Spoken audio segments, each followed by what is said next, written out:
واتل عليهم نبأ بني آدم بالحق إذ قربا قربانا فتقبل من أحدهما ولم يتقبل من الآخر قال لأقتلنك قال إنما يتقبل الله من المتقين لئن بسطت إلي يدك لتقتلني ما أنا بباسط يدي إليك لأقتلك إني أخاف الله رب العالمين আল্লাহ পাক রব্বুল আলামিন হাবিবকে বললেন, হাবিব, আপনি আদমের দুই পুত্রের কুরবানির বাস্তব ইতিহাস বান্দা বান্দীদেরকে পাঠ করে শোনান। আদম আলাইহিস সালামের দুই পুত্র যখন কুরবানি করলো, আল্লাহ পাক রব্বুল আলামিন একজনের কুরবানি কবুল করলেন, অপরজনের কুরবানি কবুল করলেন না। যার কুরবানি কবুল হলো না সে বলল, আমি তোমাকে হত্যা করব। তখন হাবিল বলে দিল এই কথা, ক্বালা ইন্নামা ইয়াতাকাব্বালুল্লাহু মিনাল মুত্তাকিন। হাবিল একটা নীতিগত কথা বললেন যে আল্লাহ রাব্বুল আলামিন জালেমদের কর্মফল গ্রহণ করেন না, জালেমদের অবৈধ নেক আমল গ্রহণ করেন না। আল্লাহ রাব্বুল আলামিন তো একমাত্র কেবল ক্ষুধাবিরু, যাদের অন্তরে আল্লাহর ভয় আছে, যারা তাকওয়াবান পরহেজগার, তাদের কর্মফলগুলোই আল্লাহ তাআলা গ্রহণ করে। যারা আল্লাহ তাআলার বিধিবিধান মানেন তাদের কর্মফলই আল্লাহ তাআলা কি করবেন? গ্রহণ করবেন। আর যারা আল্লাহ তাআলার বিধিবিধান মানবে না, আল্লাহর উপর পূর্ণ আস্থা বিশ্বাস রাখবে না, শরীয়তে ইসলামের অকাট্য বিষয়গুলির প্রতি ঈমান আনবে না, তাদের কর্মফল আল্লাহ তাআলা গ্রহণ করেন না। এরপরে হাবিল বলল, হাবিল এই কথা তখন বলার পর হাবিল কোনোভাবেই মানতেছে না। হাবিল বলতেছে, আমি এই কথা মানব না। তখন হাবিল তার অন্তরের মধ্যে শয়তানের প্ররোচনার মধ্যে এরকম জাগ্রত করে হাবিল এই কথা কোনোভাবেই না মেনে সে এরকম ভাবে তার ভাইকে হত্যা করার জন্য পরিকল্পনা করল। হাবিল তখন বলে দিল, তুমি যদি আমার দিকে হাত বাড়াও আমাকে মারার জন্য, আমি তোমার দিকে মারার জন্য হাত বাড়াবো না, কারণ আমি তো বিশ্ব জগতের পালন কর্তা। ইন্নী আখাফুল্লাহ রাব্বাল আলামিন, আমি তো বিশ্ব জগতের পালন কর্তা, যিনি কুল কায়নাতের সৃষ্টিকর্তা, যিনি সব কিছু সৃষ্টি করেছেন। আমি তো সেই রব্বুল আলামিনের কে ভয় করি। আমি তো তোমার সাথে মারামারি, তোমার সাথে বকাবকি করতে পারবো না। এজন্য তুমি যা কিছু করো আমি তোমার ওটার প্রতিবাদ স্বরূপ কোনো কিছুই করবো না, কারণ আমি আল্লাহকে ভয় করি। এখান থেকে একটা মাসআলা স্পষ্ট হয়ে যায়। অনেক সময় দেখা যায় সমাজে নিরহ মানুষ, দিনদার মানুষ, ভদ্র মানুষ, সামাজিক মানুষ, তো অনেক সময় দেখা যায় অন্যরা তার উপর এরকম ভাবে উপরে পড়ে এসে তার সাথে ঝগড়া করতে চায়। এই ক্ষেত্রে ওই সামাজিক যে মানুষ, ব্যক্তিত্ববান মানুষ, নেক আমল করেন মানুষ, ওই মানুষ কি করে? তার সাথে ঝগড়া করতে যায় না। অনেক সময় মানুষ তাকে বলতে থাকে, আপনি কি দুর্বল মানুষ নাকি? না, সে যে ঝগড়া করতে যাচ্ছে না, এটা ইমানদারের আলামত, এটা ভালো মানুষের গুণ, এটা ঈমানওয়ালা আল্লাহ পাকের প্রিয় বান্দা বান্দীদের গুণ। ইন্নী আখাফুল্লাহ রাব্বাল আলামিন, সে তো এরকম ভাবে বিশ্ব জগতের পালন কর্তা মালিককে ভয় করে, সে কিভাবে তার সাথে মারামারি করার জন্য সে যাবে? এজন্য অন্য আয়াতের মধ্যে আল্লাহ তাআলা এই বিষয়টাকে পরিষ্কার করে বলে দিয়েছেন। অনেক সময় দেখা যায় অনেক মানুষ ঝগড়া ফাসাদ করার জন্য আসে, কিন্তু যাদের অন্তরে আল্লাহ পাকের ভয় আছে, কিন্তু যাদের অন্তরে আল্লাহ পাকের তাকওয়া আছে, যারা আল্লাহকে বিশ্বাস করে, আখিরাতকে বিশ্বাস করে, পরকালকে বিশ্বাস করে আল্লাহর সামনে দাঁড়াতে হবে ভয় নিয়ে যারা চলে, ওই বান্দা বান্দীদের একটা গুণ হলো আল্লাহ তাআলা বলেন, وعباد الرحمن الذين يمشون على الأرض هونا وإذا خاطبهم الجاهلون قالوا سلاما রহমানের বান্দা হচ্ছে তারা, আল্লাহর প্রিয় বান্দা হচ্ছে তারা যারা সমাজের মাঝে বিনয়ের সাথে চলাফেরা করে এবং তাদের সাথে অন্যরা যখন ঝগড়া ফাসাদ করার জন্য তার উপর উপড়ে পড়ে বিভিন্নভাবে এরকমভাবে ঝগড়া ফাসাদ করতে চায়, মারামারি করতে চায়, হানাহানি করতে চায়, তখন যারা আল্লাহর প্রিয় বান্দা তখন তারা ঝগড়া ফাসাদের মধ্যে লিপ্ত হয় না, বরং তারা তখন বলে দেয় ক্বালু সালামা, আমরা শান্তি চাই, আমরা ঝগড়া ফাসাদ করতে চাই না। এই জন্য ভাইয়েরা, হাবিল তখন বলল, তুমি যদি আমার দিকে ঝগড়া ফাসাদ করার জন্য হাত বাড়াও, আমি ঝগড়া ফাসাদের জন্য আমি হাত বাড়াবো না, কারণ আমি বিশ্ব জগতের পালন কর্তাকে আমি ভয় করি। আল্লাহ তাআলা আমাদেরকেও এরকম ভাবে দুনিয়ার প্রত্যেকটা ক্ষেত্রে আল্লাহ পাকের ভয় নিয়ে চলার তৌফিক দান করুন। এরপরে লম্বা ইতিহাস, কাবিল এক পর্যায়ে তাকে হত্যা করেই ফেলল। হত্যা করার পর কি করবে? তখন তার ভিতরে ইহসাস, অনুভূতি জাগলো, এই ভাইকে সে হত্যা করলো, এখন কোথায় দাফন করবে? দাফন যে করতে হবে বিষয়টাও তার মাথার মধ্যে নেই। তখন আল্লাহ তাআলা এরকম কাক পাঠালেন।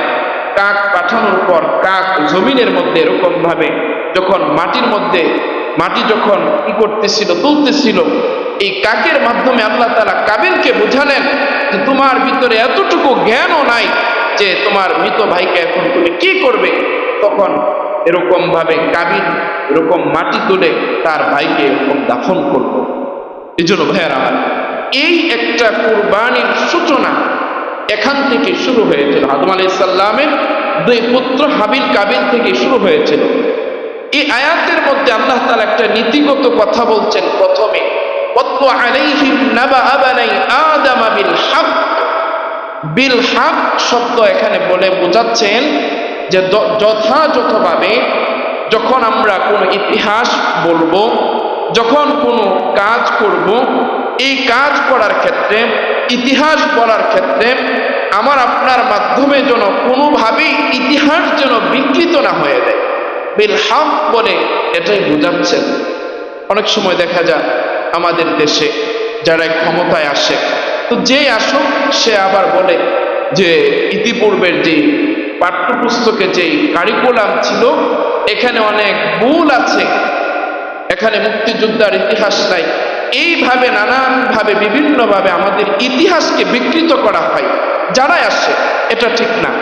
এই জন্য ইতিহাস যেটা বিল হক, ইতিহাস যেটা সেটাই বাস্তব মানুষের কাছে উপস্থাপনা করতে হবে। আল্লাহ তাআলা বুঝার তৌফিক দান করুন। এই কুরবানির সূচনা কখন থেকে, কুরবানির শুরু কখন থেকে? এই কুরবানির সূচনা হয়েছিল হযরত আদম আলাইহিস সালামের দুই পুত্র হাবিল কাবিল থেকে। এই কুরবানির সূচনা হয়েছিল। হাবিল কাবিলের আদম আলাইহিস সালাম এবং মা হাওয়া আলাইহিস সালাম যখন পৃথিবীতে আগমন করেন, আল্লাহ তাআলা যখন তাদের মাধ্যমে বংশ বিস্তার করার জন্য যখন আল্লাহ তাআলা ইচ্ছা পোষণ করলেন, তখন তাদের গর্ভ থেকে যমজ সন্তান আল্লাহ তাআলা এরকম ভাবে ভূমিষ্ঠ করলেন। পরে আদম আলাইহিস সালামের শরীয়তের মধ্যে যেহেতু অন্য কোনো মানুষজন ছিল না, এজন্য আদম আলাইহিস সালামের শরীয়তে মুক্তাজায়ে হাল অনুযায়ী অবস্থার পরিপ্রেক্ষিতে তারা যমজ ভাই বোনের মধ্যে বিবাহ বন্ধনে আবদ্ধ হওয়া এটা নিষেধ ছিল, এটা জায়েজ ছিল না।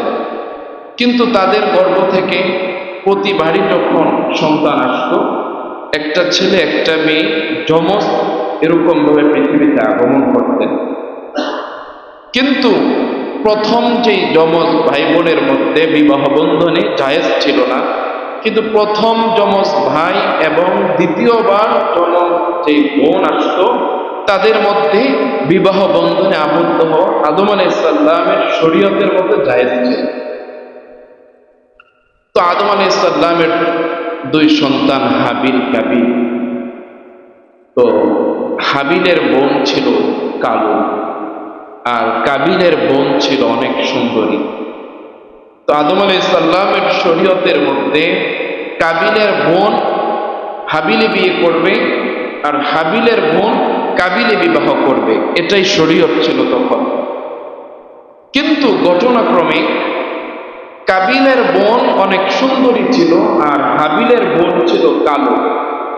কিন্তু এই জন্য কাবিল কোনোভাবেই মানতেছে না যে তার বোনকে হাবিল বিয়ে করবে, কারণ হাবিলের বোন ছিল কালো আর কাবিলের বোন ছিল সুন্দরী। কাবিল সে পিড়াপিড়ি করতেছে যে তার যমজ বোনকে সে নিজেই বিবাহ করবে, কিন্তু আদম আলাইহিস সালামের শরীয়তে তো এটা নাজায়েজ। কিন্তু কাবিল কোনোভাবেই মানতেছিল না। তখন আদম আলাইহিস সালাম এটার সমাধানের জন্য তার দুই সন্তানকে বললেন যে তোমরা আল্লাহর রাস্তায় কোরবানি করো, যার কোরবানি কবুল হবে সেই তার কথাই ঠিক হবে। অর্থাৎ কাবিল যেহেতু বলতেছে তার বোনকে সে বিবাহ করবে, সুন্দরী বোনকে, কাবিলের কোরবানি যদি কবুল হয় তাহলে কাবিল তার সুন্দরী বোনকে বিয়ে করবে। তো হাবিল এরকম ভাবে তিনি পশু এরকম ভাবে এগুলো চাষ করতেন, এগুলো চড়াইতেন, আর কাবিল এরকম কৃষক ছিল। তো যার হাবিল এরকম তার একটা ভালো একটা দুম্বা আল্লাহ রাস্তায় কোরবানি করলেন, আর কাবিল তার যেই শস্য ছিল, চাষের আসবাবপত্র ছিল, এগুলো তিনি আল্লাহ রাস্তায় কোরবানির জন্য পেশ করলেন। তখনকার কোরবানি কবুল হওয়ার একটা আলামত এই ছিল যে যার কোরবানি কবুল হবে আল্লাহ পাক রব্বুল আলামিন আসমান থেকে ফেরেশতাদের মাধ্যমে আগুনের ফুলকির মাধ্যমে তার কুরবানিকে জ্বালিয়ে দিবেন। অর্থাৎ যার আসবাব কুরবানির বস্তু জ্বালিয়ে দেওয়া হবে তখন এটা ধরা হবে যে তার কুরবানি কবুল হয়েছে। তো এরকম ভাবে উভয়ই কুরবানির জন্য পেশ করলেন, কিন্তু ঘটনাক্রমে কাবিলের কুরবানি কবুল হয় নাই, হাবিলের কুরবানি কবুল হয়েছে। তখন হাবিলের কুরবানি কবুল হওয়ার আলামত কি? আল্লাহ তাআলা এরকম ভাবে এই ফেরেশতাদের মাধ্যমে আগুনের ফুলকির মাধ্যমে তার কুরবানি এরকম ভাবে জ্বালিয়ে দিয়েছে। তো মাসালা ক্লিয়ার, সমাধান যে হাবিল এরকম ভাবে কাবিলের সুন্দরী বোনকে বিয়ে করবে।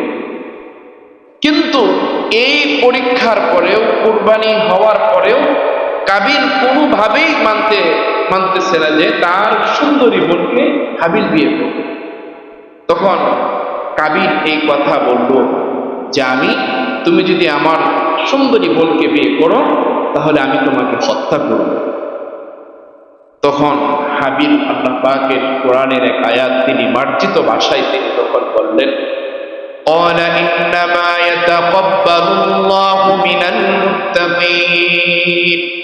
তখন হাবিল সুন্দর করে বলে দিলেন যে আল্লাহ পাক রব্বুল আলামিন কেবল ক্ষুধাবিরু, পরহেজগার, তাকওয়াবান, যাদের অন্তরে আল্লাহ পাকের ভয় আছে তাদের কর্মফলই আল্লাহ তাআলা গ্রহণ করেন। আল্লাহ তাআলা জালেমদের কর্মফল গ্রহণ করেন না। এই হলো কুরবানির একটা সূচনার ইতিহাস।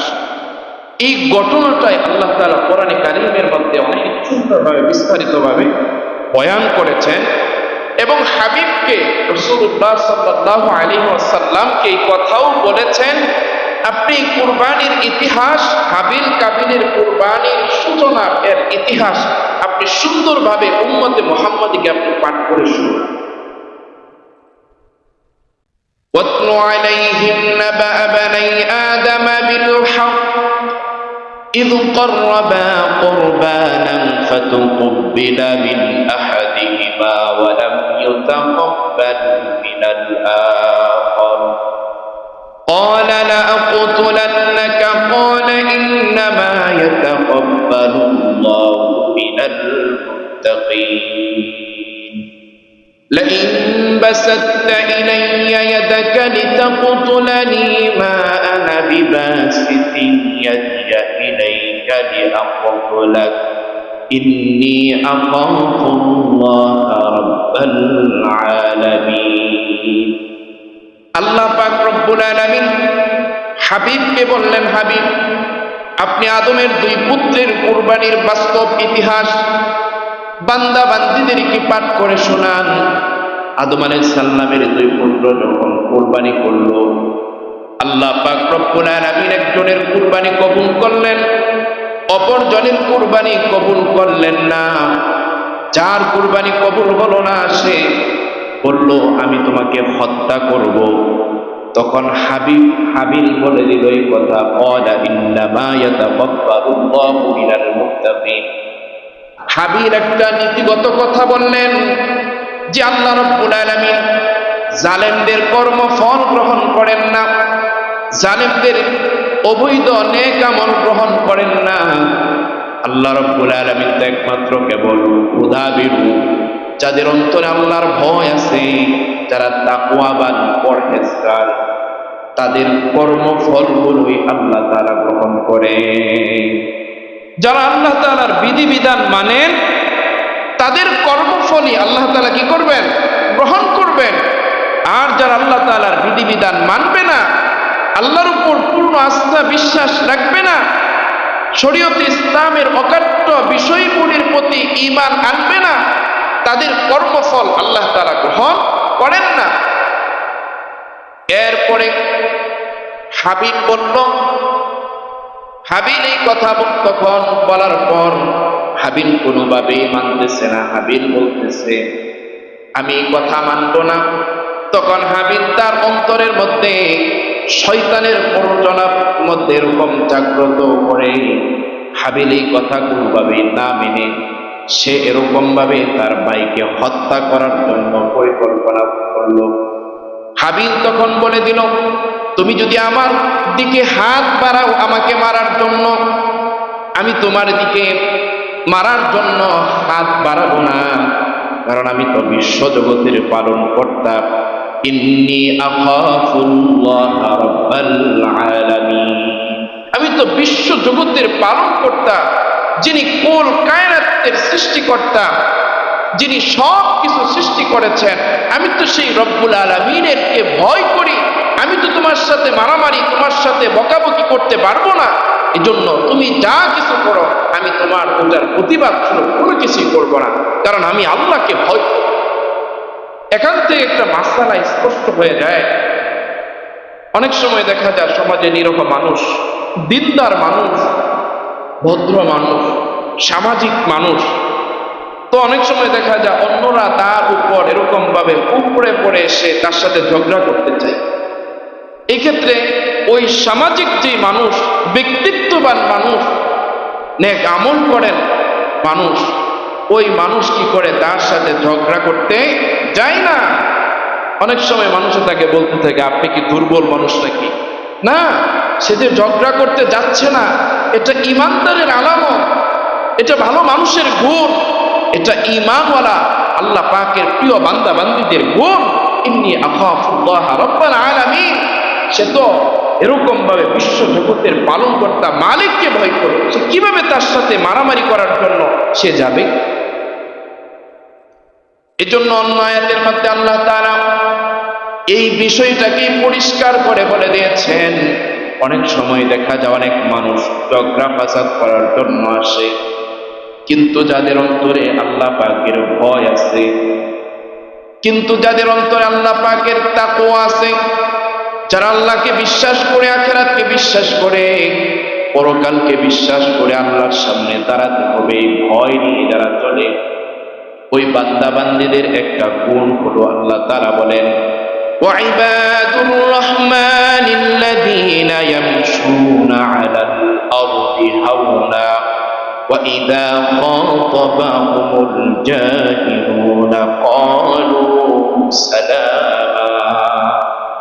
রহমানের বান্দা হচ্ছে তারা, আল্লাহর প্রিয় বান্দা হচ্ছে তারা, যারা সমাজের মাঝে বিনয়ের সাথে চলাফেরা করে এবং তাদের সাথে অন্যরা যখন ঝগড়া ফাসাদ করার জন্য তার উপর উপরে পড়ে বিভিন্নভাবে এরকম ভাবে ঝগড়া ফাসাদ করতে চায়, মারামারি করতে চায়, হানাহানি করতে চায়, তখন যারা আল্লাহর প্রিয় বান্দা, তখন তারা ঝগড়া ফাসাদের মধ্যে লিপ্ত হয় না, বরং তারা তখন বলে দেয় ক্বালু সালামা, সালামা, আমরা শান্তি চাই, আমরা ঝগড়া ফাসাদ করতে চাই না। এই জন্য ভাইয়েরা আমার, হাবিল তখন বলল, তুমি যদি আমার দিকে ঝগড়া ফাসাদ করার জন্য হাত বাড়াও, আমি ঝগড়া ফাসাদের জন্য আমি হাত বাড়াবো না, কারণ আমি বিশ্ব জগতের পালনকর্তাকে আমি ভয় করি। আল্লাহ তাআলা আমাদেরকেও এরকম ভাবে দুনিয়ার প্রত্যেকটা ক্ষেত্রে আল্লাহ পাকের ভয় নিয়ে চলার তৌফিক দান করুন। এরপরে লম্বা ইতিহাস, কাবিল এক পর্যায়ে তাকে হত্যা করেই ফেলল। হত্যা করার পর কি করবে? তখন তার ভিতরে এহসাস, অনুভূতি জাগলো, এই ভাইকে সে হত্যা করলো, এখন কোথায় দাফন করবে? দাফন যে করতে হবে বিষয়টাও তার মাথার মধ্যে নেই। তখন আল্লাহ তাআলা এরকম কাক পাঠালেন। কাক পাঠানোর পর কাক জমিনের মধ্যে এরকম ভাবে যখন মাটির মধ্যে মাটি যখন কি করতেছিল, তুলতেছিল, এই কাকের মাধ্যমে আল্লাহ তাআলা কাবিলকে বোঝালেন যে তোমার ভিতরে এতটুকু জ্ঞানও নাই যে তোমার মৃত ভাইকে এখন তুমি কি করবে। তখন এরকম ভাবে কাবিল এরকম মাটি তুলে তার ভাইকে এরকম দাফন করলো। এই জন্য ভাইয়েরা আমার, এই একটা কুরবানির সূচনা এখান থেকে শুরু হয়েছিল। আদম আলাইহিস সালামের দুই পুত্র হাবিল কাবিল থেকে শুরু হয়েছিল। এই আয়াতের মধ্যে আল্লাহ তাআলা একটা নীতিগত কথা বলছেন। প্রথমে ওয়াতলু আলাইহিম নাবাআ বানি আদম বিল হক। বিল হক শব্দ এখানে বলে বোঝাচ্ছেন যে যথাযথভাবে যখন আমরা কোনো ইতিহাস বলবো, যখন কোনো কাজ করব, এই কাজ করার ক্ষেত্রে, ইতিহাস বলার ক্ষেত্রে আমার আপনার মাধ্যমে যেন কোনোভাবেই ইতিহাস যেন বিকৃত না হয়ে যায়, বিল হক বলে এটাই বোঝাচ্ছেন। অনেক সময় দেখা যায় আমাদের দেশে যারা ক্ষমতায় আসে, তো যে আসুক সে আবার বলে যে ইতিপূর্বের যে পাঠ্যপুস্তকে যে কারিকুলাম ছিল এখানে অনেক ভুল আছে, এখানে মুক্তিযোদ্ধার ইতিহাস নাই। এইভাবে নানানভাবে বিভিন্নভাবে আমাদের ইতিহাসকে বিকৃত করা হয় যারাই আসে, এটা ঠিক না। এই জন্য ইতিহাস যেটা বিল হক, ইতিহাস যেটা সেটাই বাস্তব মানুষের কাছে উপস্থাপনা করতে হবে। আল্লাহ তাআলা বুঝার তৌফিক দান করুন।